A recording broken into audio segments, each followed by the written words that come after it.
بسم اللہ الرحمن الرحیم۔ حکمت نمبر 479 مولا میر کائنات علی ابن ابی طالب علیہ السلام نے فرمایا، وقال علیہ السلام شر الاخوان من تکلف لہو، بدترین بھائی وہ ہے جس کے لیے زحمت اٹھانا پڑے۔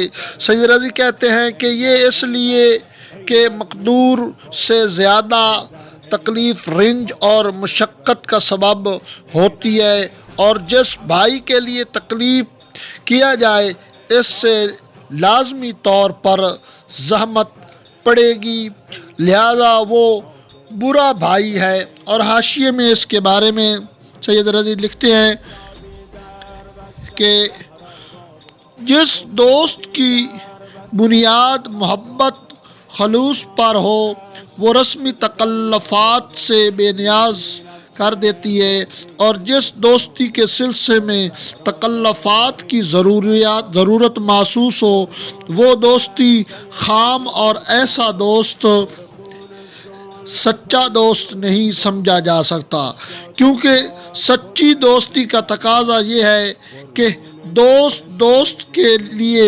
باعث زحمت نہ بنے۔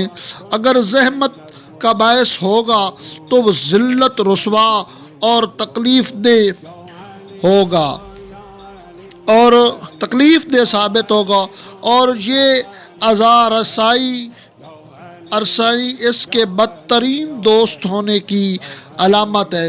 یعنی دوست بننے سے مراد یہ ہے کہ ایسا بندہ دوست بنائے جو آپ کے لیے باعث زحمت اور تکلیف نہ ہو، اور آپ بھی اگر کسی کے دوست بنتے ہیں تو اس دوست کے لیے باعث رحمت بنے، نہ کہ باعث زحمت بنے، باعث تکلیف بنے۔ لیکن ہمارے ہاں تو پوری گنگا بھی الٹ بہہ رہی ہے نا، ہمارے ہاں تو دوست اسی کو بنایا جاتا ہے جس سے کوئی فوائد حاصل ہو سکتے ہوں، اور جس سے اگر فوائد حاصل نہ ہوتے ہو ہم اس کو دوست بناتے ہی نہیں ہیں۔ ہر لحاظ سے دینی، دنیاوی اور شیطانی معاملات میں ہم دوست اسی کو بناتے ہیں جس میں ہماری کوئی دنیاوی لذتیں ہوں۔ یہ اس لیے نہیں ہم دوست بناتے کہ ہمارے دوست جو ہیں ہمارے لیے باعث رحمت ہو یا ہم ان کے لیے باعث رحمت ہو۔ ہمارا تو تمام کا تمام جو دوست بنانے کا ذریعہ ہے، جو طریقہ کار ہے، جو ہمارے کام ہیں، وہ صرف دنیاوی لذتوں کی خاطر ہم تو دوست بناتے ہیں۔ تو خداوند متعال ہمیں فرامین اہل بیت پر عمل کرنے کی توفیق فرمائے اور ان بری لعنتوں سے بچنے کی توفیق فرمائے۔ اللہم صلی علی محمد و آل محمد۔